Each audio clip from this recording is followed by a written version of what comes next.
Vamos abrir em Atos capítulo 2, verso 42.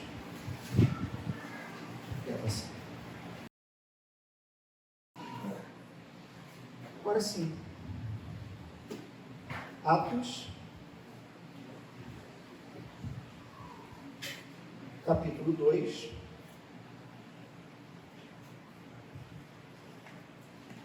nós vamos fazer a leitura do verso 42 até o verso 47. Os irmãos aí de trás estão me ouvindo bem ou está baixo? Certeza? Tá bom.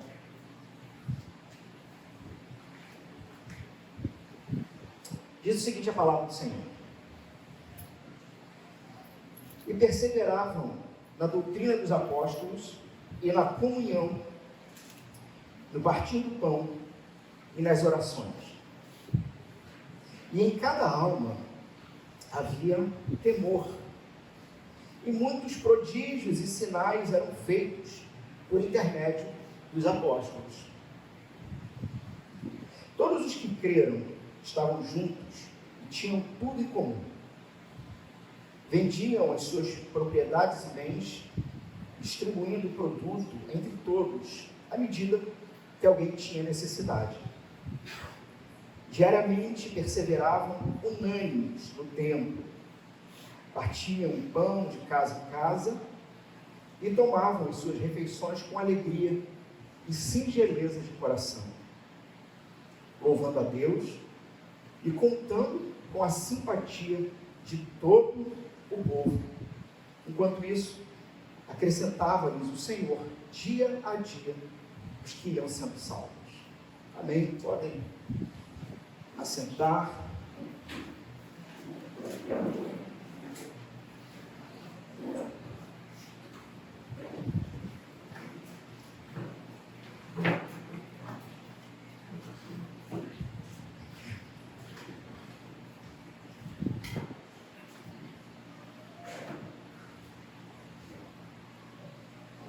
Os irmãos podem ver. Esse é o terceiro domingo nosso aqui? Acho que é, né? Terceiro domingo, inaugurando o espaço, e o primeiro com ceia, inclusive, né? Então, muita coisa ainda estamos organizando. Estou vendo os irmãos se abanando.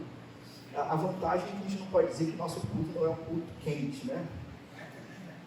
Mas os aparelhos já estão sendo preparados e as manutenções finais, tá bom? Então, não desistam, né? Continuem voltando, porque vai dar tudo certo. Bom, irmãos? Da mesma forma que eu optei pelo ventilador aqui atrás, mas se porventura meu esforço voar aí para frente, aí um de vocês traz para mim, tá bom? Mas vamos ver, acho que vai dar certo. A ideia foi minha mesmo. Bom, irmãos, nós estamos então fechando essa série de mensagens uns aos outros, e onde nós trabalhamos praticamente durante todo o ano esse tema, que tem relação com ser igreja, o que significa ser igreja. Nós temos um fenômeno, não é atual, mas talvez coisa aí dos últimos 20, 30 anos, né? Uma multiplicidade muito grande de locais e movimentos com aparência evangélica, com aparência cristã. Mas parece que alguns elementos se perderam no meio do caminho. Elementos esses que, por exemplo, o próprio texto vai nos apresentar hoje. Um desses elementos seria essa própria noção e percepção do que, primeiro, do que é igreja, do que significa ser igreja e do que significa, de fato, fazer parte de uma comunidade de fé. Infelizmente, o que se imagina, e veja, não somente com os não cristãos, Os não cristãos, nós entendemos, eles não terem a menor ideia do que significa ser igreja, né? O problema é quando cristãos também não têm a menor ideia disso. Houve uma pesquisa, eu não vou agora lembrar o ano dessa pesquisa, eu li sobre ela, e ela nem está aqui no meu esboço, mas como veio à mente, mas houve uma pesquisa, já há algum tempo atrás, sobre uma certa, nos Estados Unidos, e a pesquisa era, primeiro, se o sujeito ele era de fato, se ele se considerava alguém convertido, uma nova criatura, e na sequência fazia algumas perguntas, né? Então, você tinha lá uma porcentagem, tipo IBGE, mas era uma pesquisa, uma porcentagem então, de pessoas que se afirmavam cristãs, mas que, por exemplo, não criam na Trindade, ou não criam que Jesus era suficiente para a salvação do ser humano. Então eles entendiam que era necessário Jesus e mais alguma coisa para poder complementar, enfim. E nisso tudo, e o que eu quero pensar para esse tema e para esse texto, é esse senso de pertencimento de uma família de fé. Isso é igreja.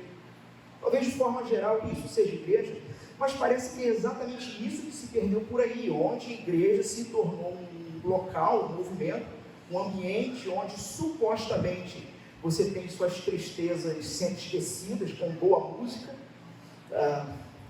alguns lugares com laser, fumaça e tudo mais. Irmãos, em si o laser e a fumaça, em si, não é um problema. O problema é quando isso se torna, na verdade, o elemento que tenta preencher a falta de conteúdo. Porque, irmãos, verdade seja dita, quem não tem conteúdo tem que fazer festa, e muita festa, para suprir falta de conteúdo. Me lembro o pastor John MacAllister, um dos pastores da igreja cristã de Nova Vida, ele trazendo a seguinte frase, a seguinte ideia: um pescador sabe que, dependendo da qualidade, da espécie do peixe que ele queira pegar, vai ter a sua isca específica. Então, assim, irmãos, eu não sou pescador, não entendo nada disso, mas me disseram que é algo assim mesmo. Então, se o cara quer, sei lá, uma tainha, tem um tipo de isca. Se ele quer um outro peixe, tem outro tipo de isca. Quando o que se chama Igreja de Jesus se propõe a oferecer como isca para as pessoas chegarem e ficarem qualquer outra coisa que não seja o próprio Evangelho e a Palavra de Deus, o grande problema é que, primeiro, essa igreja não será uma igreja, será qualquer outra coisa. Talvez um clube, talvez um ambiente social, um ambiente para as pessoas fazerem negócios, né? Inclusive o pessoal faz, né? Culto do empresário, às segundas, em algum lugar por aí. Por quê? Porque você está oferecendo qualquer coisa, e aquele qualquer coisa irá atrair também homens e mulheres que, no final das contas, não estão interessados em Jesus, não estão interessados em morrerem para si próprios, mas estão interessados em terem os seus egos afagados o tempo inteiro. Me veio uma frase aqui, eu não me lembro se era de Sproul ou de C.S. Lewis, mas nos tempos hipermodernos que nós vivemos, tanto faz. O importante é a verdade da própria frase. Acho que era de C.S. Lewis. Se você procura uma religião que te traga conforto, eu não te recomendo o cristianismo. Porque o cristianismo não é uma religião confortável, mas ao contrário, ela é uma proposta em que aqueles que creem que ela é dada pelo próprio Deus, estes são os cristãos, creem que a palavra de Deus foi dada pelo próprio Deus. E, meu irmão, um dos pressupostos claros dessa palavra, primeiro, é que Deus é santo e nós somos pecadores, e que por conta disso, Ele envia o Filho dele para fazer o sacrifício necessário para apagar o pecado do povo, do seu povo. Só que uma vez que o seu pecado é apagado, se de fato foi, irmão, a briga vai ser feia. A briga contra a carne vai ser feia. Vai ser muito feia. Por quê? Porque a graça de Deus, ela não faz oposição ao esforço, ela faz oposição ao mérito. Trocando em miúdos, a salvação, a libertação da carne do mundo do diabo, a libertação dos seus próprios desejos malucos, vem pela graça de Deus. Jesus Cristo, uma vez encarnado, Filho de Deus, feito um de nós, assumindo toda a humanidade, tudo que Jesus assumiu, ele redimiu. Então, se você crê que ele assume o ser humano completamente, é porque de fato ele redime o ser humano completamente. Então, aquilo que Jesus fez na cruz como sacrifício para apagar, para aniquilar, para apagar o seu pecado, está pago. Você está livre. Não se exige sacrifício mais de você. Nem de oferta e nem de louvor, sabe? Sacrifício de louvor. Tem músicas bonitinhas sobre isso, mas são, não vou chamar de herético, porque heresia é um nível muito acima, mas existe uma diferença entre erro e heresia. Está errado. O Senhor Jesus, o Deus Trino, só fica satisfeito com apenas um sacrifício. Deixa eu te falar uma coisa, não é seu, é o do Filho dele. A sua parte é entendendo e crendo pela fé, entregar Jesus como esse cordeiro para apagar o seu pecado. Então, a graça, ela é opositora do mérito. A salvação você não merece, nem eu. Não é por mérito, é por graça. Só que a graça não é opositora ao esforço. O que significa? Que se de fato você se propõe a ser um cristão, vai doer. Porque determinadas práticas, pensamentos e ações vão ter que morrer. Simples assim. E, irmãos, eu vou falar um negócio para vocês. Eu fiz uma introdução que não tinha nada a ver com a introdução que eu escrevi. Mas não tem problema. Porque diante disso tudo, e já linkando com a introdução que eu preparei, quando a gente pensa nisso tudo, pensa em igreja, pensa em igrejas, ou naquilo que se propõe ser igreja, ou os próprios cristãos que se propõem a ser cristãos, do que se trata, ou quais seriam as características de uma igreja espiritual? Você se considera alguém espiritual? Pessoalmente falando primeiro, você já parou para pensar sobre isso? Sou alguém espiritual? Se a sua resposta for não, você tem que pensar por quê. Mas se a sua resposta também for sim, por quê? Por que você afirmaria categoricamente, diante de São Pedro, uma piada, irmão, não tem São Pedro da entrada para o céu.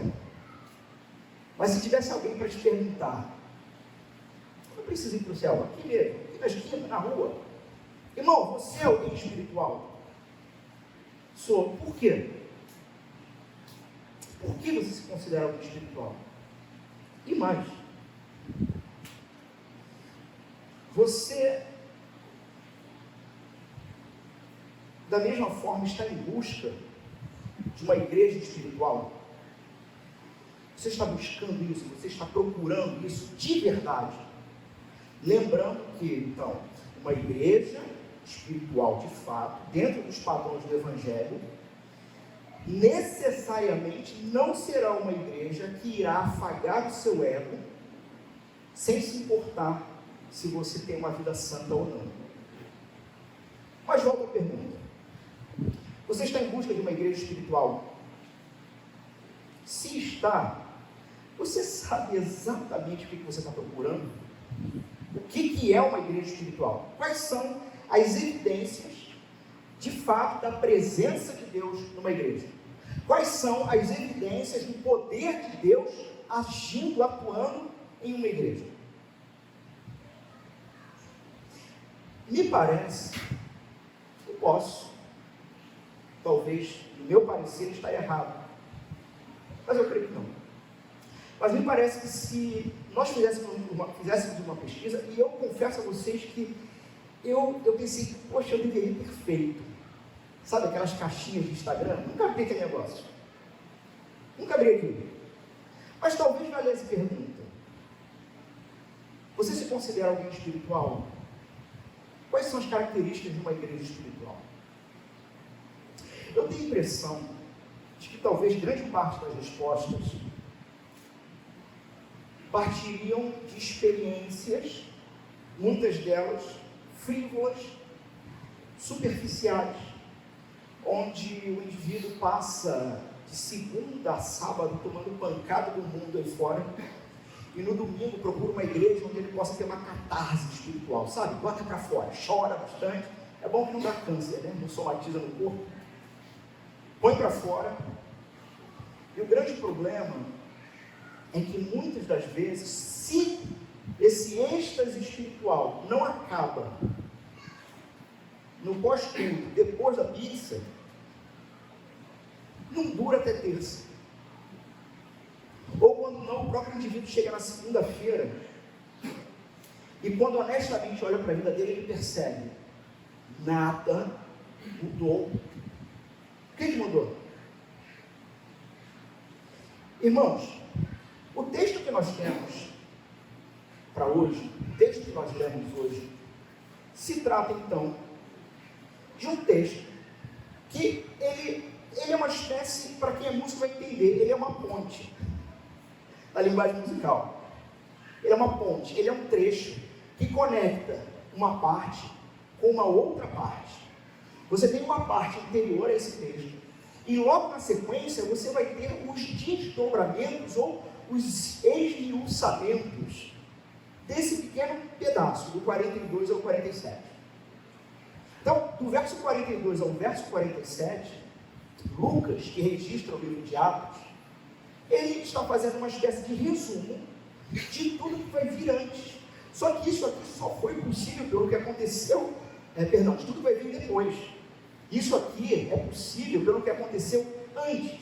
E o que aconteceu antes? Bom, Jesus então deu as últimas instruções aos discípulos, mandou os discípulos voltarem para Jerusalém. Eles ficaram lá e aguardando então a capacitação definitiva do Espírito Santo, entendendo que aqui nós temos uma espécie de inauguração plena da igreja do Senhor Jesus, mas não que a igreja de Jesus tenha começado aqui em Atos. Alguns teólogos vão ter discordância de quando começou, mas de maneira geral entendemos que ela começa muito antes. Alguns vão definir o início da igreja do Senhor com o chamado de Abraão. Por quê? Porque quando a gente olha para o próprio desdobramento da teologia cristã dentro da Bíblia, o apóstolo Paulo vai dizer: olha, o Senhor Deus não tem dois povos, Ele tem um povo.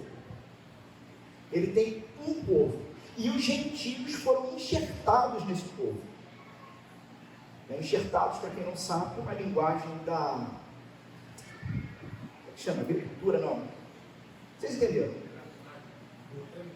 Hã? Jardinagem. Isso. Então foram enxertados. Por quê? Porque só havia... Porque Deus sempre teve apenas um povo. Algumas linhas de interpretação vão dizer que Deus está agora tratando com a igreja e depois vai tratar de novo com Israel.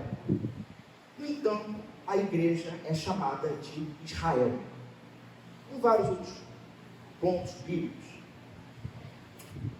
Nós temos então aqui, o grande diferencial é que definitivamente, enquanto o Espírito Santo ele agia pontualmente em indivíduos, na igreja, individualmente, pontualmente, agora, no Pentecoste, plenamente, irmãos, toda a igreja do Senhor Jesus é aquela que necessariamente, tendo ouvido a mensagem do Evangelho, se arrependido dos seus pecados e crido no Senhor Jesus como seu único e suficiente Salvador, aquele que tira o seu pecado e o deixa livre para andar com Deus. Estes são selados pelo Espírito Santo de Deus. Estes são morada do Espírito Santo de Deus. Não pretendo hoje entrar naquela discussão se há um batismo, se há um enchimento, mas eu creio que é possível ter mais intimidade com o Espírito de Deus. É possível ser mais sensível. E aí, cada linha cristã vai nomear de uma forma. Mas de certa forma, sim. É possível você hoje estar mais, talvez, para usar uma linguagem popular, mais frio do que já esteve. O que você tem que fazer? Irmão, estar aqui com o povo. Vamos ver aqui no texto. Ouvido do Evangelho. O ponto, então, é que nós temos, pós essa plenitude do Espírito Santo nos discípulos de Cristo, o sermão de Pedro, onde aproximadamente 3.000 pessoas, quase 3.000 pessoas, se convertem. Logo nos versos anteriores, se convertem. Irmãos, olha o que está acontecendo. Jesus tinha os 12, aqui você tem os 12, na verdade você tem um total, se não me engano, de 120 pessoas aqui, aguardando o dia de Pentecostes. O apóstolo Pedro, então, com poder e glória do Espírito, ele entra no cenário agora pregando o Senhor Jesus Cristo e a necessidade de arrependimento de pecado. E, irmãos, é aquele negócio que de vez em quando eu brinco na mesa administrativa. Quanto mais a gente prega, mais problemas a gente arruma. Porque os 12 apóstolos aqui arrumaram 3.000 problemas. 3.000 problemas. Você tem então o Espírito Santo, de repente, fazendo assim, sabe? Derramando, cumprindo a profecia de Joel, o profeta Joel, que disse que o Espírito Santo chegaria um dia que o Espírito do Senhor se derramaria sobre todos. E agora os apóstolos precisam administrar 3.000 homens e mulheres, na verdade talvez até mais, porque esses 3.000, quase 3.000, está se contando homens, por uma questão cultural da época, então talvez haveria até muito mais, muito provavelmente. Irmãos, eu vou dizer um negócio para vocês, eu passo um aperto, discipulando pessoalmente, para formar liderança, 9 homens, e mais várias famílias, 3.000 pessoas, haja logística para isso. Então o Espírito Santo aqui, nesse exato momento, ele faz isso, e Lucas, quando vai então relatar o que aconteceu, como uma espécie de resumo, lembra que eu falei da ponte? Um resumo de tudo que vai vir depois. Lucas então vai nos dar esse texto que é maravilhoso. Maravilhoso. E ele vai nos dar então algumas características do que é uma igreja. E veja, duas coisas interessantíssimas nesse texto. Primeiro, que ele vai responder à pergunta que eu fiz anteriormente: o que é uma igreja espiritual? Alan, por que ele está respondendo isso?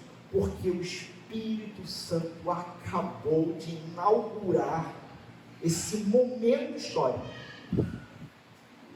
3.000 ou mais convertidos. E vejam, irmãos, vocês depois anteriormente leram o texto, não teve música, não é musiquinha de fundo? Não teve música. Irmãos, eu já tive 2 experiências com esse negócio, foi horrível. Coisa terrível. Eu não pedi para parar porque eu fiquei com medo de perder a plateia, né? O pessoal ia, pastor chato, fiquei com medo e me dei muito mal. A musiquinha ditou para onde que o meu sermão ia. Eu não conseguia, eu queria, e a música ia para o outro lado. Enfim, não teve música. Não teve, sabe? Não teve êxtase, não teve. Neste momento específico, inclusive, nem milagre teve. Lógico, o milagre é a própria conversão do coração duro, coração de pedra. Então, nesse sentido, lógico, foram mais de 3.000 ali milagres, mas, sabe, os milagres que depois os próprios apóstolos irão fazer, coisa e tal, não teve poder do Espírito Santo com o Evangelho sendo pregado. É o que aconteceu.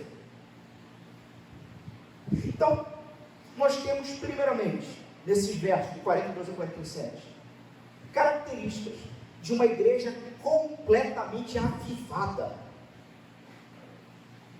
Uma igreja avivada, uma igreja tocada pelo Espírito. E uma segunda coisa interessante é que nós temos uma igreja que acabou de nascer. Sim, num primeiro momento aqui até mesmo, e a gente vai ver isso tanto nesse texto como no texto mais à frente, de uma forma híbrida. Em que sentido? Que eles se reuniam tanto no templo, quanto de casa em casa. Então ainda muito híbrido. Até que mais à frente, até por conta dos gentios e da perseguição, eles começam a deixar de ir ao templo. Fato é, por exemplo, e os comentaristas, os teólogos vão dizer isso, que muito provavelmente, quando eles iam ao templo, eles já não participavam da cerimônia de sacrifício. Então, eles iriam ao templo para orar e também para ter oportunidade para pregar. Por que eles não iam mais para sacrifício, fazer sacrifício? Porque Jesus é o Cordeiro de Deus sacrificado definitivamente. Crente não participa de sacrifício nenhum. Eu falei isso em outros momentos, em outros tempos, né? Que a gente tem vício, alguns vícios de linguagem cristã, né? Tipo, aqui é o altar. Não, aqui não é o altar, irmão. Isso aqui é uma plataforma. Porque se aqui fosse um altar, alguns de vocês iam ter que morrer aqui, porque eu não ia me oferecer por vocês, não. Porque o altar é local de sacrifício. Meter o facão no bicho e matar. Então não tem altar. Cristão não tem altar. Cristão nem templo tem. Porque o nosso templo é Jesus. Nem templo nós temos. Nosso templo, o nosso acesso ao Pai é o próprio Filho, o Senhor Jesus Cristo. Então, a gente tem esse momento aqui. Uma igreja que o Espírito Santo acabou de plantar. Irmãos, somos uma igreja que está sendo plantada. Talvez uma das primeiras lições que precisa ficar claro aqui, tanto para mim, quanto para a liderança, quanto para qualquer um de vocês. Deus está plantando esta igreja. Não sou eu, e nem são vocês, necessariamente. Nós somos aí me fugiu agora o termo teológico, estava aqui. Causa secundária. O Senhor Deus é a causa primária. É da vontade dele que nasce uma igreja. Senão vocês não estariam aqui. Eu não falo isso por arrogância ou petulância, é por uma questão óbvia. Então, os irmãos estão aqui, eles estão firmes, comprometidos uns com os outros e com a plantação. Mas nós temos que ter essa realidade em mente. Então, o texto está nos apresentando uma igreja com pelo menos duas características interessantíssimas. Primeira característica, uma igreja totalmente avivada. Sabe, é uma igreja que vai demorar anos e anos, aqui séculos, talvez, para falar pela primeira vez de uma necessidade de reavivamento. Isso aqui nem passava pela mente deles. E em segundo lugar, uma igreja que não existia, pelo menos não nessa proporção. O Senhor Jesus vem e começa a reunir os seus discípulos. E agora veja, novamente eu tinha dito, quando você prega de fato, você arruma um problema para você. Porque os discípulos agora têm 3.000 ou mais homens e mulheres que viveram a vida toda na esbórnia. A vida toda não amando a Deus, não amando o seu próximo. A vida toda satisfazendo os desejos pessoais da própria vida. E agora se deparam com uma pregação, e a pergunta que eles fizeram para Pedro é espetacular. Irmãos, o que faremos agora? Depois que Pedro terminou de pregar, estou no verso anterior, tá? Irmãos, o que faremos agora? Eu acho que vai ter que Instagram, né? Irmãos, o que faremos agora? Aqui comigo, irmãos. E Pedro vai falar sobre o arrependimento e o batismo. São 3.000 pessoas ou mais que agora vão ter que passar por todo um processo para começarem a aprender como o crente vive. E crente não vive da mesma forma que vivia antes de encontrar Jesus. Não vive. Interessante como a gente também vê isso aqui nesse texto. Eu estou aqui dando um panorama para depois pontuar para vocês onde o texto está deixando claro essas questões. Bom, então essa igreja ela tem pelo menos aqui 2 características. Primeira característica, já no verso 42, é uma igreja que persevera. Persevera. Eram perseverantes. Nós vemos isso no verso 42. No verso 43 e 44, nós vamos ver uma segunda característica dessa igreja, que vai ter seus desdobramentos. É uma igreja que tinha tudo em comum. E nisso dela ter tudo em comum, você vai ver então do verso 43 ao 47, os desdobramentos disso. Dessa igreja que tem tudo em comum e que tem um foco, tem um objetivo, tem uma missão, que fica muito clara no verso 46 e 47. Então, primeiro, uma igreja perseverante, uma igreja que não se deixa, irmãos, entendam isso, uma igreja que não se deixa desanimar, uma igreja que não se deixa afrouxar, mas que fica firme, que persevera. Perceberemos então, ou percebemos aqui no verso 42, que essa igreja ela vai perseverar em 4 questões, 4 elementos aqui. Ela vai ser perseverante na doutrina dos apóstolos, na comunhão, no partir do pão e nas orações. E em nenhum momento desse texto vai ser dito que então uma igreja avivada é uma igreja que possui experiências, sabe, necessariamente para além, extasiantes. É aquela pergunta que eu fiz no início: o que é uma igreja avivada? O texto está dizendo que uma igreja avivada, ela é uma igreja que, primariamente, tem sede de conhecimento da palavra de Deus. É a primeira coisa que uma igreja que está nascendo precisa. E é uma evidência se de fato esta igreja ela é completamente entregue, disposta ao Espírito Santo de Deus. O quanto ela tem a palavra do Senhor e o ensino dos apóstolos como o elemento inicial e central da sua própria vida.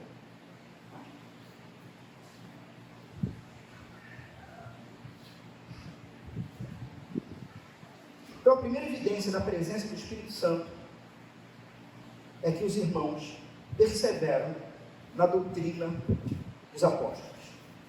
Irmãos, nós temos então aqui o Espírito Santo de Deus, o próprio Deus, nesse momento, abrindo o primeiro seminário teológico em Jerusalém. ou a primeira escola bíblica em Jerusalém. 12 professores, 3.000 alunos.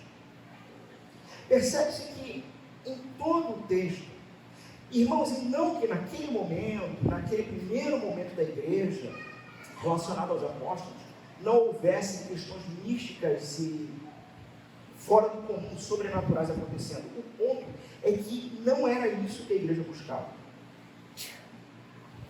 A ação de Deus, o poder de Deus em atuações sobrenaturais eram consequência de uma igreja séria, que estava primeiramente focada no ensino apostólico e nas outras questões que nós vamos ver.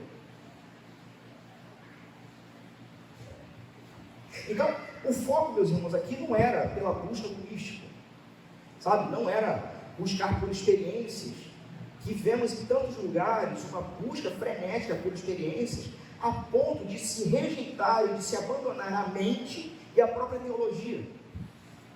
Tem um livrinho que eu recomendo para todos, tá? Pastor John Stott. Crer é também pensar.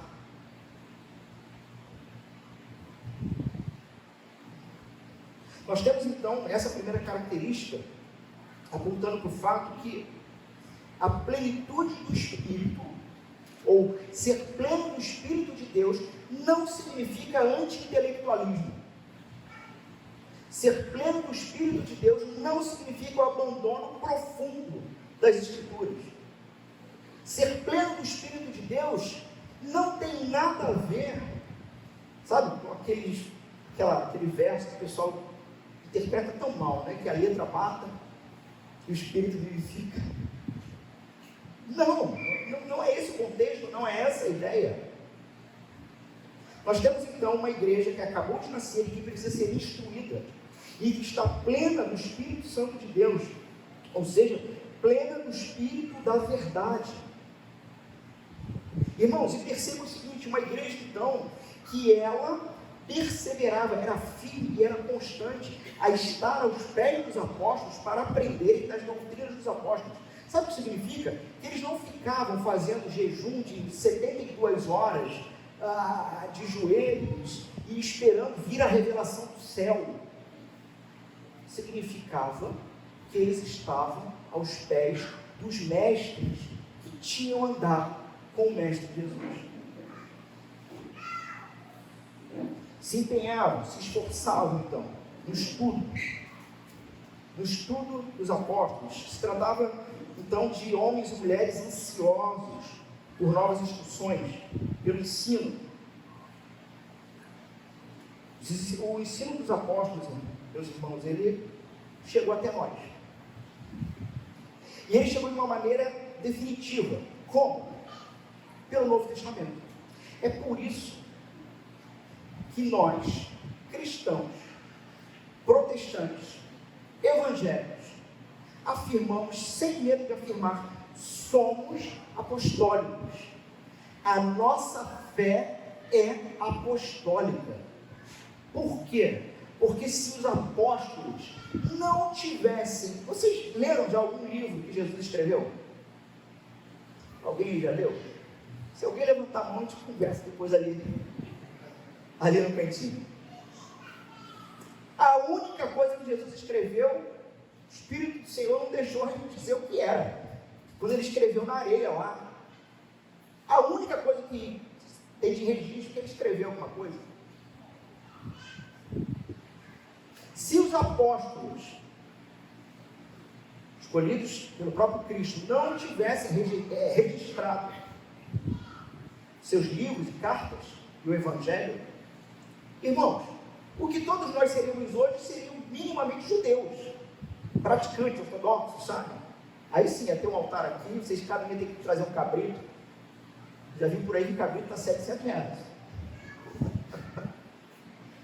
Irmãos sabem do que eu estou falando, os mais antigos. Porque a nossa fé, a fé cristã, não é uma fé que nós, num êxtase espiritual, recebemos de Deus as revelações e passamos para o povo. Havia uma família aqui entre nós que se mudou para outro estado, né, irmãos queridos, que vinham de uma igreja assim, em que tinha um profeta, e o profeta dizia até com quem ia se casar e quem não ia. Inclusive o irmão me contou para a gente como que ele ludibriou o profeta para casar com a irmã que ele queria. Nós, cristãos protestantes, somos aqueles que, como a igreja neotestamentária do Antigo Testamento, nos rendemos aos pés dos apóstolos, aprendendo dos apóstolos a como viver nesse mundo, como cristãos. Por isso afirmamos, sim, nossa fé é apostólica, porque vem dos apóstolos, senão a gente não ia conhecer Jesus. Mas não somente isso. A grande questão, e os apóstolos vão trazer então todos os ensinamentos de Jesus, nós vimos no domingo passado,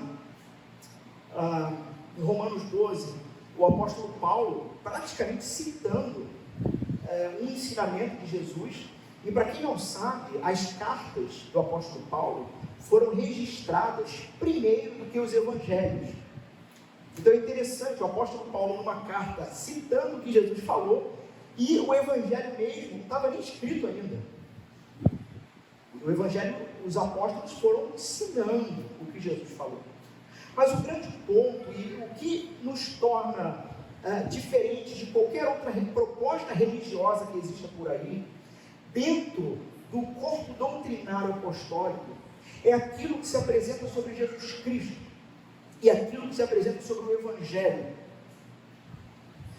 Em linhas gerais, a grande diferença entre a fé cristã, a fé apostólica e qualquer outra proposta por aí, é que o Deus cristão é um Deus santo, santo, santo, supremo, todo-poderoso, que Ele voluntariamente, sem ser obrigado por nada nem por ninguém, se inclina para pecadores. E como em um dos sermões que nós trouxemos neste púlpito uma vez, o Deus Santo está neste mundo em busca de gente que não presta. Enquanto as outras propostas religiosas vão apresentar um Deus que está esperando você fazer alguma coisa boa para ser aceito. Ah, mas isso é escandaloso. Você reclama com Jesus. Porque o sacrifício de Jesus é tão cruel e tão pesado, porque ele foi oferecido para a gente, primeiro, que não preste, segundo, que era inimigo de Deus. Ora, essa então é a base, ou a primeira base de toda a igreja cristã, de toda a igreja do Senhor Jesus, de que cremos num Deus que perdoa os nossos pecados pelo sacrifício do Filho dele, onde nós somos passivos nessa história, no entanto, em que, uma vez transformados pelo poder de Deus, somos agora inclinados ou redirecionados no coração às coisas que vêm do Senhor, e não mais às coisas que vêm desse mundo caído. Ora, qual é a consequência de homens e mulheres que não somente foram instruídos dentro da história do Evangelho, que é a morte e a ressurreição de Jesus, e tudo que envolva isso, mas estão aprendendo a aplicar isso em suas vidas? Aqueles que estão fazendo discipulado comigo, a gente tem visto bastante sobre isso.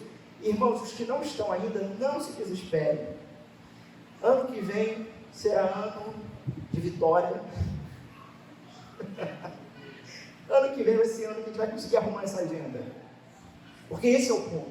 E disso se trata a vida de igreja, em que estão sendo ensinados pelos próprios mestres, os apóstolos, testemunhas fiéis e oculares do Senhor Jesus, e estamos ensinando uns aos outros a conectarem isso com a vida.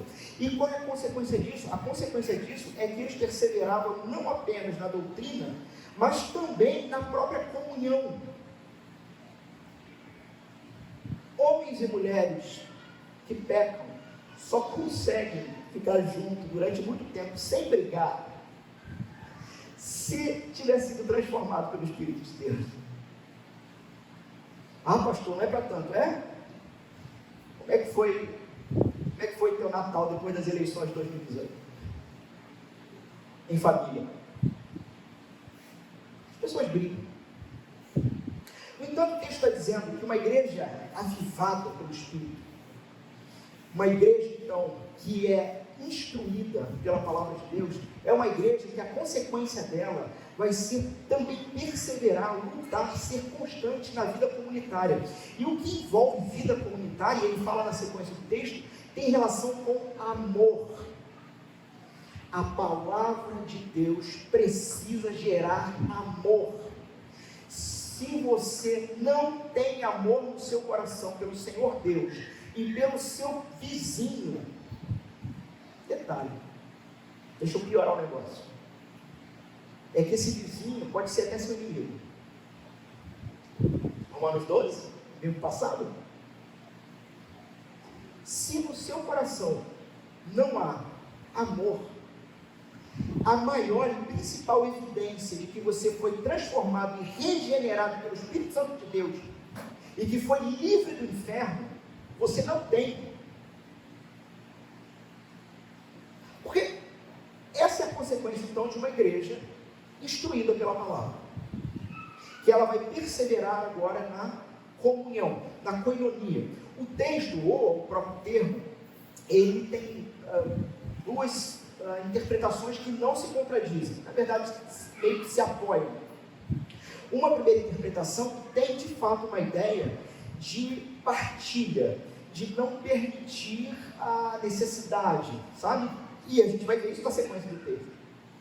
Mas o termo de koinonia ou de comunhão também tem uma pontuação de amor recíproco, de pessoas que de fato estão em plena comunhão umas com as outras.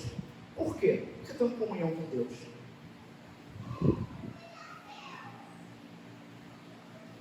Uma igreja que persevera então também no partir do pão e nas orações. E aqui você tem uma conotação de culto.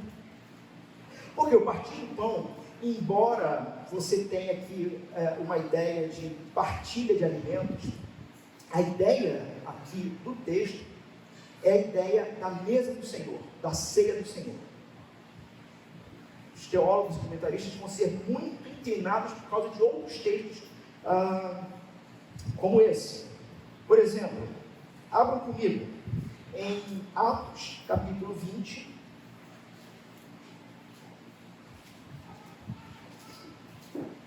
verso 7. Eu vou ler aqui para os irmãos. No primeiro dia da semana, domingo, estando nós reunidos com o fim de partir o pão, a mesma expressão, lá de Atos 2, Paulo, que devia seguir viagem no dia imediato, exortava-os e prolongou o discurso até meia-noite. O que está acontecendo em Atos 20? Culto. No domingo, onde haveria a mesa do Senhor, o partir do pão, e Paulo está pregando. Nós temos então uma igreja que está firmada na doutrina dos apóstolos, firmada no Evangelho, está dedicada na vida comunitária, uns com os outros e uns pelos outros, foi o que pregamos o ano inteiro, que não abandona um momento como esse, da mesa do Senhor, pelo menos não por motivo frívolo, bobo,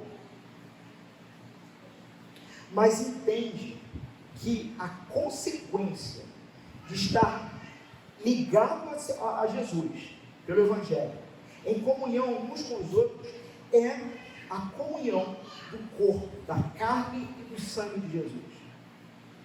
E não somente isso, meus irmãos, mas é uma igreja também que vive em constante oração. E, meus irmãos, não há vida comunitária sem oração. A ideia aqui de oração, meus irmãos, não é somente aquela oração que você faz no meio da sua família, da sua casa ou do seu particular. Mas a ideia de oração aqui está no mesmo contexto de toda a igreja junta. E, meus irmãos, isso me parece preocupante, pelo menos para nós aqui, nessa plantação. Porque nós temos aqui, em Atos, o relato, o testemunho de uma igreja que é perseverante em buscar a direção de Deus.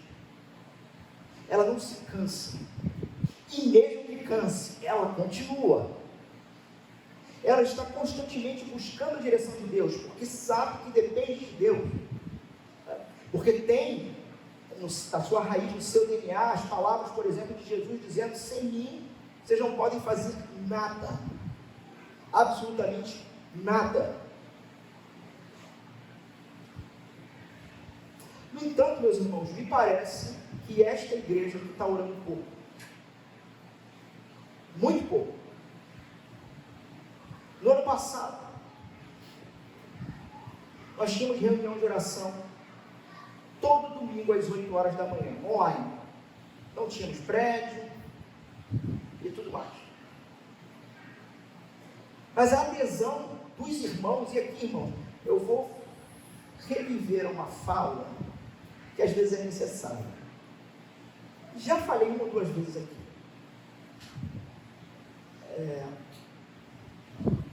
O Senhor me colocou, eu costumo brincar, o Senhor é o bom pastor, né? E eu sou o cão pastor. Pastor é Jesus, eu sou só o cachorro. E se o pastor disser pega, o cachorro tem que ir lá pegar.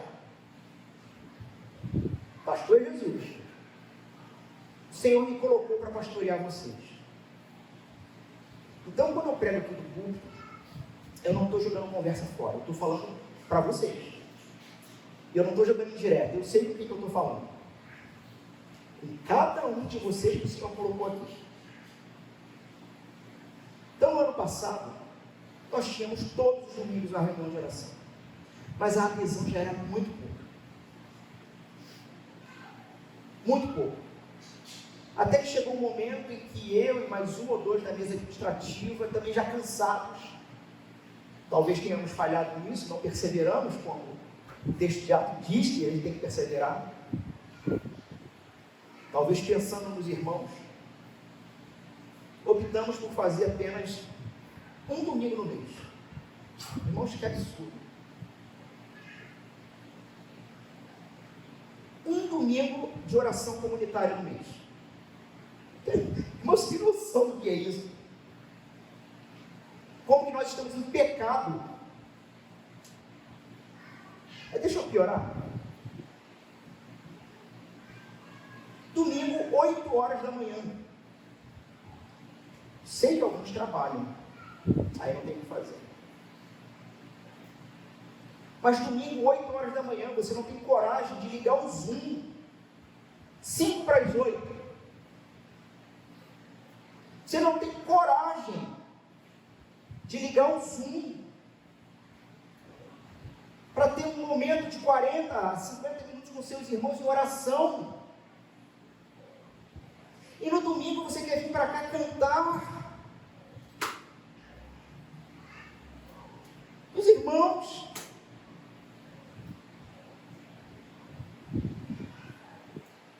certas coisas aqui estão ficando muito cansativas. Muito cansativas.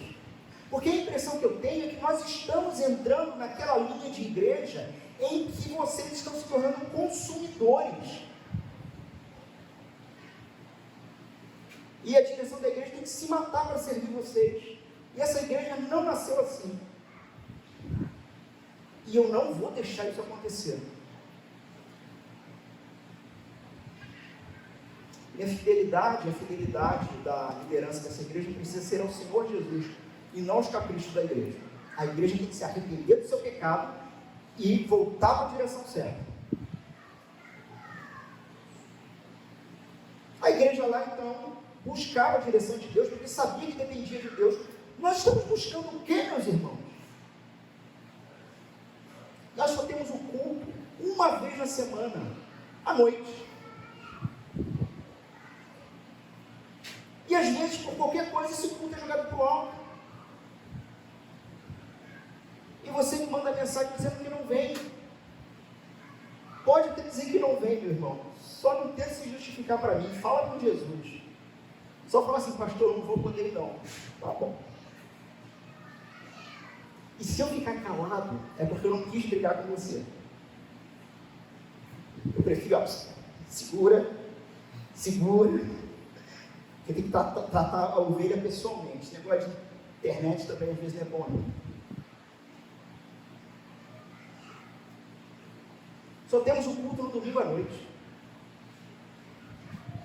Só temos esse momento de comunhão no domingo à noite. Temos também na quarta-feira a instrução da palavra. Eu não vou falar sobre quarta-feira,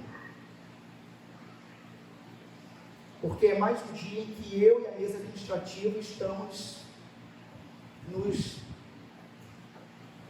questionando. Porque no fim das contas, irmãos, tudo isso é sinal em que talvez, nós tenhamos deixado a plantação desta igreja muito mal acostumada, onde nós da mesa administrativa estamos sempre fazendo tudo. Eles se empenhavam no estudo da palavra. Quando que nós estudamos a palavra? Na quarta. Quando que também temos uma devocional? Na reunião de oração. Quando que temos a palavra exposta? No domingo. Meu irmão, se você não pode estar em todos, escolha pelo menos um, para dizer, eu não vou falhar nesse. Comunhão. Qual é o único momento que nós temos para nos encontrarmos e termos comunhão? Aqui.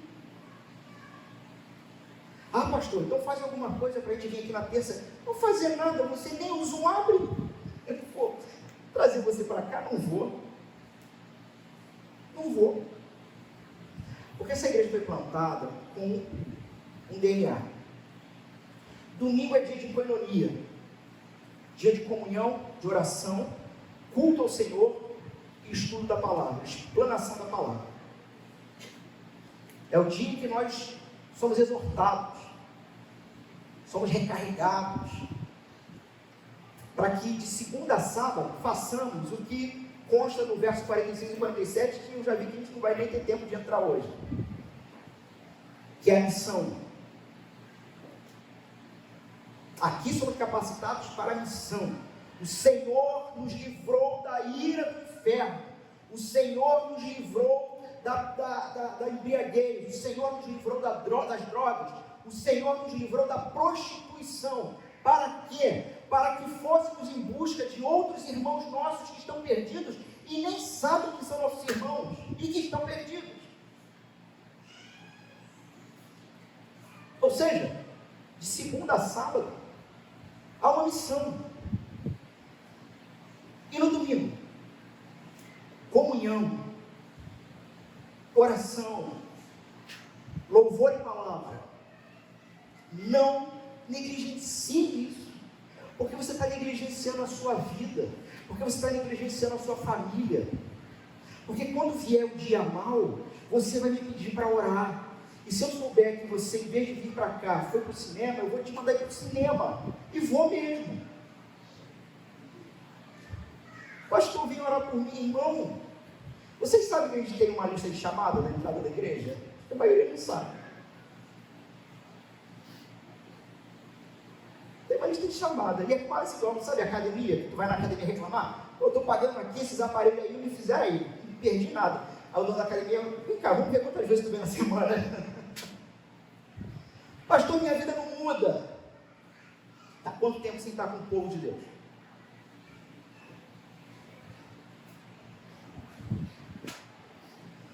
Eu, há muito tempo, tomei uma decisão na minha vida, num período em que quase morri por causa de igreja, eu já estava esquecendo disso.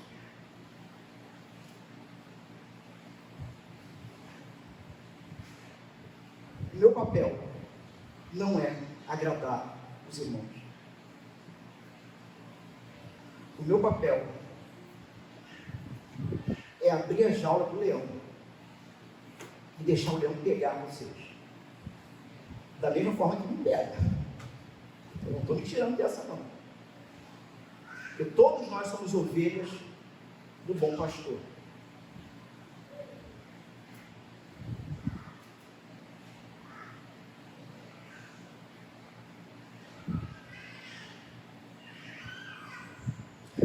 texto lindo, meus irmãos. Eu vou ler os textos sequenciais e nós teremos a parte B do sermão no próximo domingo.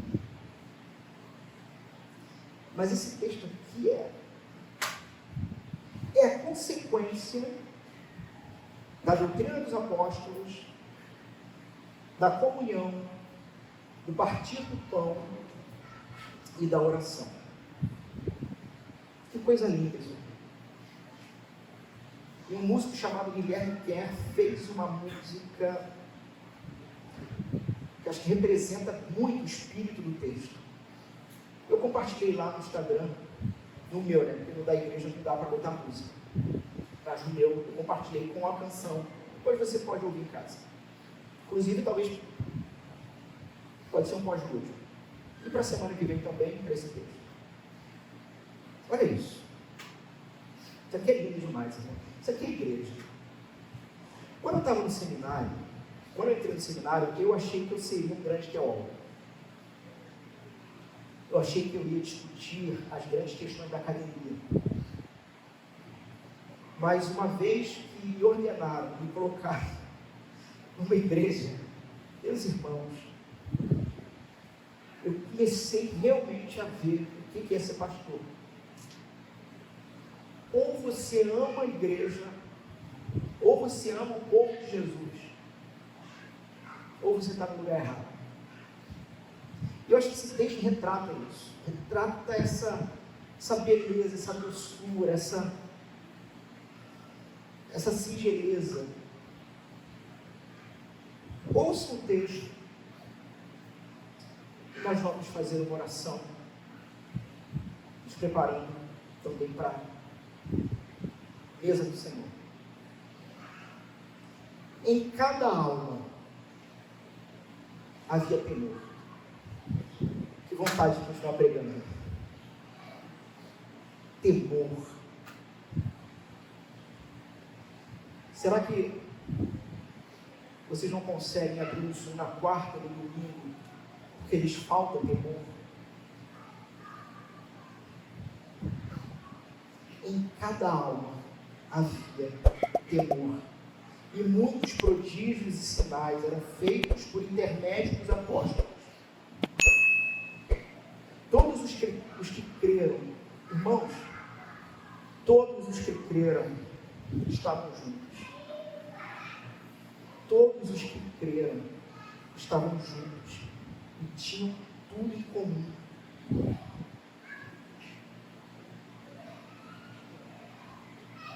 Eu vou me segurar para continuar pregando. Vendiam as suas propriedades e bens, distribuindo o produto entre todos, à medida em que alguém tinha necessidade. Diariamente, perseveravam unânimes no templo, partiam pão de casa em casa. Irmãos, não era uma coisa esporádica, era diário. Eles queriam estar uns com os outros. Eles se viam como novas criaturas colocadas em uma nova família. Tomavam suas refeições com alegria e singeleza de coração. Essa palavra é tão bonita, não é? Singeleza de coração. Havia alegria. A gente é quase inclinado a dizer que havia uma inocência, né? Mas não é esse o termo. Mas era uma alegria, era uma singeleza, louvando a Deus e contando com a simpatia de todo o povo. Enquanto isso, enquanto a igreja era igreja, avivada,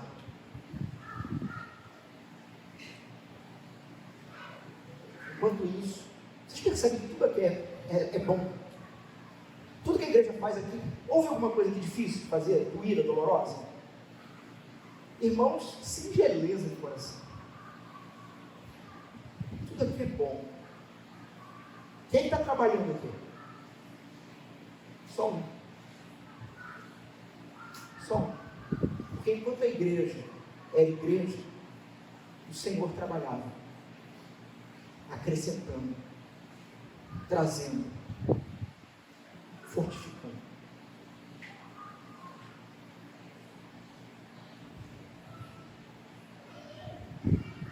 Se nós tivermos que criarmos programações e nos empenharmos mais em programações, ouçam bem o que eu estou dizendo.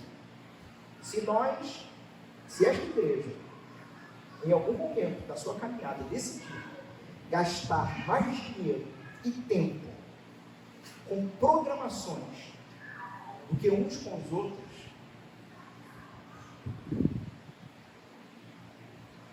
nós também vamos ter que dar conta de, com essas programações, trazer o povo. Agora, a igreja neotestamentária é uma igreja que, inicialmente, se dedica à palavra, à comunhão, ao partir do pão e à oração, sendo igreja do Senhor, sendo amado pelas pessoas ao seu redor. E quem trabalha? Deus trabalha, acrescentando dia a dia aqueles que iam sendo salvos. Vamos fechar os olhos. Ter um momento de reflexão.